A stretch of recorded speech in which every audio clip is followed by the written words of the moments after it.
Openergy de venir apporter leur témoignage. Non, après.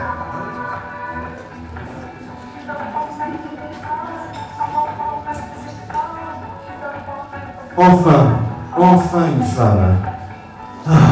Enfin. Oh. Je ne suis pas une start-up. CQFD. Mais alors tu es? Je suis Anne Mollet, directrice développement durable et marketing stratégique de Nexity et je copilote l'innovation, notamment les relations start-up, parce que chez Nexity, nous n'avons pas de direction d'innovation, mais pourtant ça marche plutôt bien. Et enfin, te voilà chez nous, chez Innovation Immobilier. C'était un peu dur. Un an après. Un an après. Anne va nous dire ce qu'elle n'est pas. Alors, je ne suis pas une habitude, parce que j'ai plutôt envie de me réinventer sans cesse. J'aime bien. Et ton avatar? Avant toute chose, quand même, j'aimerais préciser auprès du public qu'Olivier nous a demandé de choisir un avatar parmi la mythologie, donc ce qui laisse assez peu de place à l'humilité quand même. Non, c'était au cas où. Ah, d'accord. Non, parce que tu aurais pu être une belle carambar. Non, c'est au cas où. Non. Il n'y a pas d'obligation. Non, c'est pas vrai. Non. J'assume complètement. C'est la rare femme, mais elle ne dit pas la vérité. Ah. C'est le syndrome de la schtroumpfette. Non, mon avatar n'est pas la schtroumpfette. Ah, d'accord. J'ai choisi, en toute humilité, Gaïa, tant qu'à faire. Gaïa, la déesse mère, terre-mère, parce que, effectivement, ce rôle de faire naître, de faire émerger des projets, des innovations, des partenariats. Et puis aussi, ça fait un petit clin d'œil à ma passion et mon métier, développement durable. Donc, tout ça dans le respect de notre terre. Merci beaucoup, Anne. Alors, pour toi, Geoffroy, ça va être facile, parce que tu n'es pas Riyad. Je ne suis pas Riyad, du coup je le remplace. Bon, donc tu es? Donc je suis Geoffroy Destinto, donc je suis cofondateur de Openergy.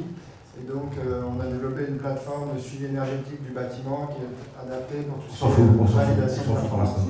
Je ne suis pas? Donc je ne suis pas un idéologue, j'aime beaucoup expérimenter, faire beaucoup d'essais pour toujours avancer à tâtons plutôt qu'avoir des grandes idées d'avance. Ça veut dire quoi, avancer dans le réel? C'est-à-dire expérimenter, regarder ce que ça donne et continuer dans cette direction si c'est bien ou changer de direction. D'accord. Et si tu as un avatar, il serait? Donc moi j'ai pris aussi dans la mythologie parce que donc ce qui prouve que je n'ai pas menti, juste comme ça. Non, mais s'il y avait l'exemple. Les garçons mentent aussi. Et donc, moi c'est l'aîné, donc c'est la déesse de la lune et je trouve que c'est... j'ai toujours une fascination pour la lune et je trouve que ça fait rêver, donc ça va bien dans le thème actuel de l'innovation. Bon. Moi j'ai fait une belle rencontre avec Anne, une belle rencontre avec Riyad, mais il n'est pas là. D'abord, Anne, quand je suis rentré dans ton bureau au bout de 3 phrases, j'avais senti une âme de coach. Je crois que je te l'ai dit. Ouais, une âme de coach. Et je me suis dit, c'est ce qu'il faut dans une grande entreprise, c'est une âme de coach, parce que dans la start-up, il y a quand même parfois des formes de naïveté. Alors, tu pourras dire le contraire, Geoffroy, hein, mais notamment par rapport à l'approche du marché, à l'approche de ce qu'une grande entreprise peut apporter, au fantasme de la grande entreprise. Alors, cette âme de coach, Anne, avant que tu nous expliques Openergy, est-ce qu'elle sert dans la relation avec les startups? Est-ce que cette âme de coach est réelle, est vraiment en toi, est vraiment une fonction, dans ta fonction, pardon? Je pense qu'elle est essentielle, en tout cas c'est comme ça que je vois la relation avec les startups, parce qu'il y a beaucoup de choses qui ont été dites, notamment sur une startup qui va rentrer dans un grand groupe, par où rentrer. Et donc le premier rôle, c'est aussi être la clé d'entrée. Et effectivement, ce que vous disiez pour Total est tout à fait juste. Pour une startup, c'est très compliqué de savoir où s'orienter. Une startup a une idée, mais elle ne sait pas vraiment, selon son degré de maturité, dans quel cadre elle peut rentrer sur tel et tel marché avec tel et tel client interne, en fait. Et puis aussi parce que j'ai beaucoup, ça fait un moment que je travaille avec les startups, Et pour rebondir sur ce que vous avez dit tout à l'heure, faire attention à ne pas créer de la frustration chez les startups, ce qui est extrêmement important. Parce que, effectivement, les startups passent beaucoup de temps à rencontrer des grands groupes avec très peu de suivi derrière. Et donc, c'est pour les startups encore plus que pour les grands groupes, le temps c'est de l'argent.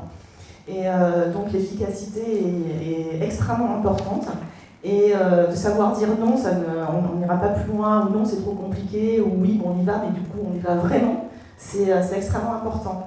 Et pour répondre à ta question, donc, qui est le coach, oui, parce qu'on se rend compte que effectivement, il faut accompagner la start-up, que ce soit même dans le groupe, parce qu'effectivement, il y a plein de personnalités, il y a plein d'enjeux différents.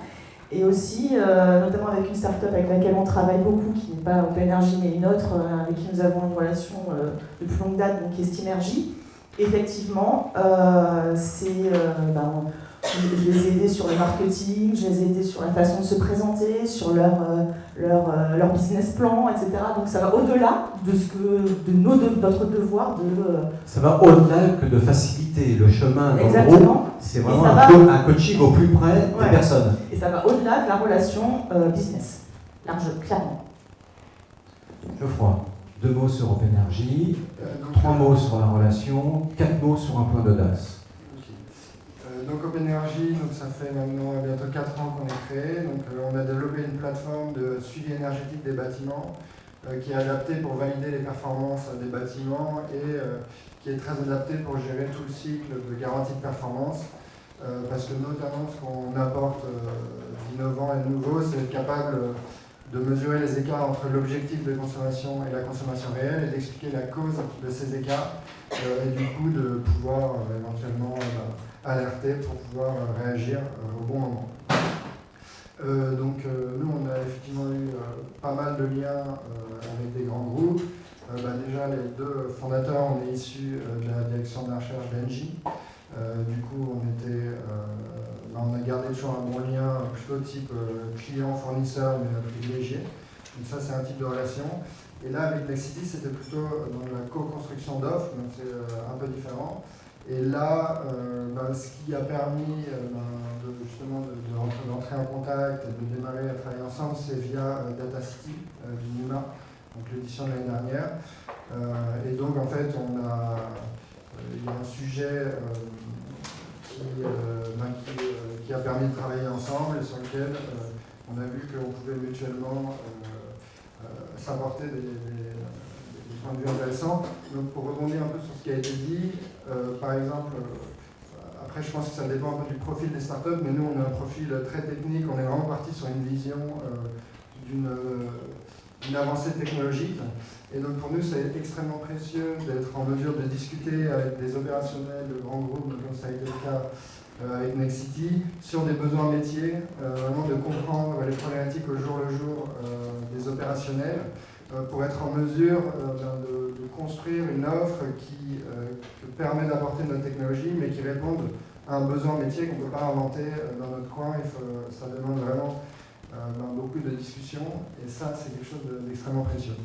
Mais il me semble, Geoffroy, que lorsque Anne a rencontré votre start-up, elle vous a demandé autre chose que votre métier.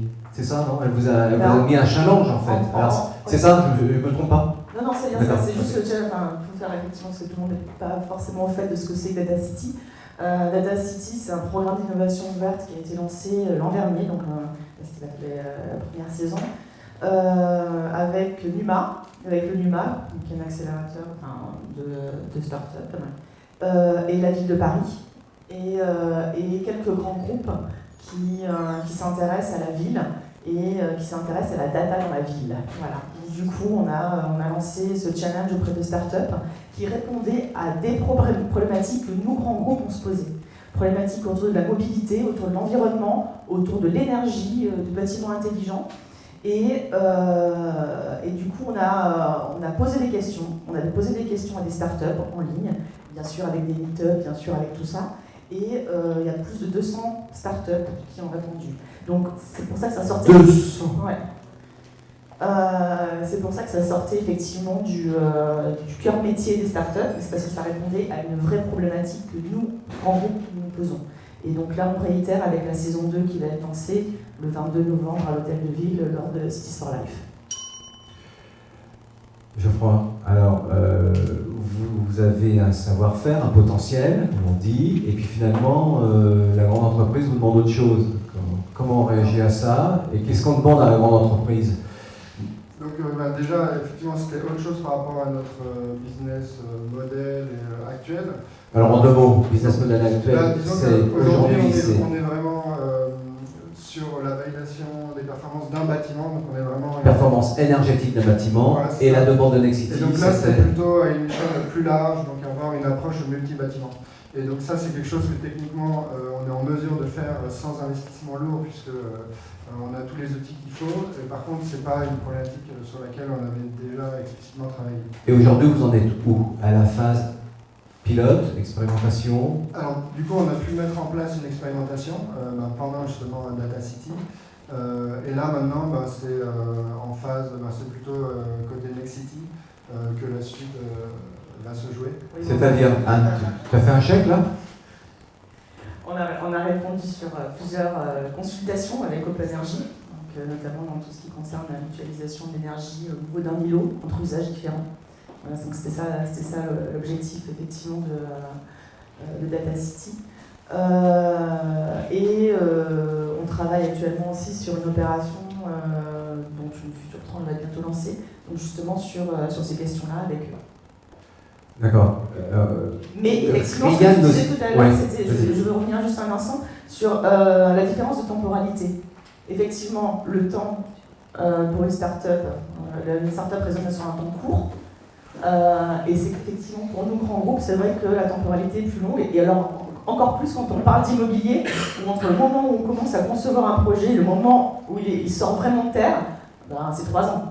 Donc effectivement, il peut y avoir une certaine frustration de la part des startups. Ça va plus loin qu'une frustration, c'est une mise en danger peut-être. Alors, Geoffroy. En fait, par rapport à ça, je pense qu'il y a plusieurs choses. Déjà, c'est sûr que là, si sur cette relation-là, on avait tout misé là-dessus, ce serait un peu... c'est extrêmement risqué de notre part, parce qu'effectivement, il va y avoir des temps plus... C'est absurde. Donc ça, clairement, c'est aussi pour ça que c'était un bon schéma, que ce ne soit pas un cœur de métier. Et ensuite, si ça devait être un partenariat vraiment plus fort qui porte sur le cœur de métier de la start-up, là, ce qui ressort, c'est que en fait, c'est vraiment important, je pense, d'avoir un business plan très clair entre le groupe et la start-up. Et que le groupe... Alors, un business plan d'après une demande, d'après une expérimentation, très clair, ça veut dire quoi? Pour aller un business plan validé? Ça veut dire que généralement, c'est plutôt quand même le grand groupe qui porte une offre dans laquelle va intervenir la start-up. Et du coup, c'est plutôt le grand groupe qui connaît le marché, qui a les moyens pour faire plus ou moins grossir l'offre. Et donc, il faut vraiment qu'il y ait des objectifs très clairs avec un marché suffisamment grand pour que ce soit intéressant pour la start-up. Comment on valide ce business plan? Qu'est-ce qu'on y met dedans? Il faut se mettre autour de la table et il faut des gens, des opérationnels qui connaissent bien le marché. Et du coup, c'est vraiment un fruit d'une discussion. Est-ce que quelqu'un a une idée comment on peut valider? Qu'est-ce qu'on pourrait mettre dans un business plan lorsqu'on demande une expérimentation avec un développement futur, voire aléatoire? Oui, vas-y, quelqu'un veut dire? Une chose essentielle, c'est déjà la taille du marché visé, le potentiel. Et puis... Non, mais on considère que le grand groupe connaît son marché. Oui, mais par contre, la start-up n'a pas forcément accès à cette info. Et donc, c'est vraiment important d'avoir de la transparence là-dessus. Donc, transparence, business plan avec une forme de validation qui validerait les futures ressources ou le futur gain financier de la start-up. Voilà, ça permet de justifier le temps. Et un engagement de l'entreprise. Oui, quelqu'un veut réagir? Parce que là, c'est un point important en fait. Philippe, alors côté start-up. Concrètement, ce qu'on fait nous, en tant que start-up vis-à-vis des grands groupes avec lesquels on travaille, c'est qu'on essaye de phaser et de rendre ça très incrémental. C'est-à-dire qu'on leur dit, faisons une étape 1 et voyons si à la fin de cette étape 1, on arrive à obtenir un objectif, à atteindre un objectif. Et si l'objectif est atteint, être capable de passer une phase 2 de telle manière à ce que les enjeux financiers et le modèle de mise en place soit suffisamment souple et rapide pour faire la démonstration que ça fonctionne. D'accord, mais la mise en phase n'inclut pas un engagement.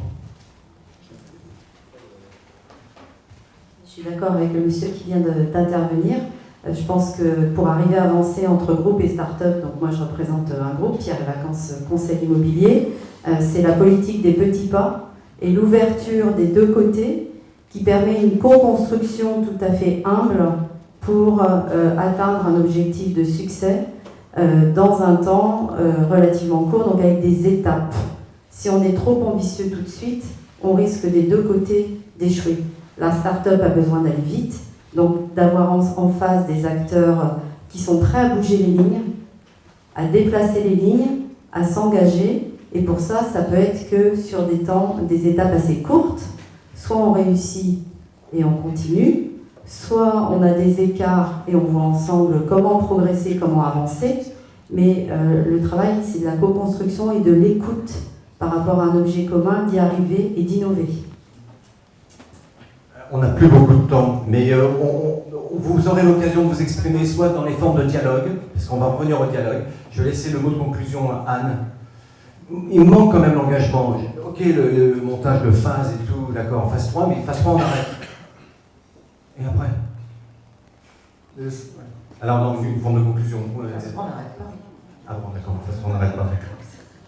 Bon, ok. À partir du moment où on est convaincu de la solution, effectivement, la co-construction est extrêmement intéressante et d'autant plus intéressante quand on est sur... C'est plus facile d'arrêter avec une start-up qu'en interne, c'est ce que je veux dire. C'est clair. Bon, bah c'est fini, allez, ciao.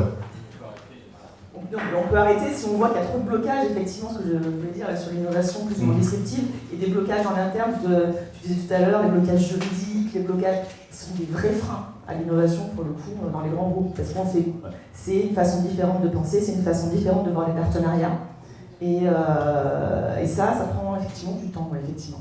Et parfois, quand on se rend bien compte qu'il y a des innovations qu'on ne pourra pas développer, parce qu'elles sont trop disruptives. Et donc, du coup, il faut avoir le courage de le dire à la start-up. Oui, bien sûr. D'accord, mais là, on n'a pas entamé un grand chemin, en fait. Ah non. Ouais. On va faire une pause, mais franchement, c'est parce que c'est une habitude dans votre milieu d'immobilier de faire une pause. Dans d'autres milieux, on ne fait jamais de pause. On y va.